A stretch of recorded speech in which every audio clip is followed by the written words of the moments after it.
సంగతులన్నీ కూడా దేవుడు తెలియజేశాడు. యేసు ప్రభు రాకపోతే మనకు దేవుని సంబంధం లేదు. మన పరలోకం సంగతులు ఏమి మనకు తెలవు. భూమి మీద జీవిస్తూ ఉన్నాం మనకున్న జీవితాలు, కానీ గురి గమ్యము లేకుండా మనకు తోచినట్టు నడిచే జీవితాలు. అలాంటి మనల్ని ఆయన ప్రేమించేసాడంటే మనం రక్షించడానికి తన యొక్క ఏర్పాటు చొప్పున కార్యం చేశాడు యేసు ప్రభు.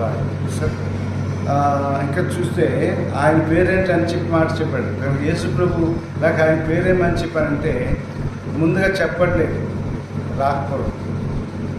కనుక యేసు ప్రభు పేరు యేసు అంటే అర్థమైంది రక్షకుడు అని, క్రీస్తు అంటే అభిషేకం చేయబడినవాడు.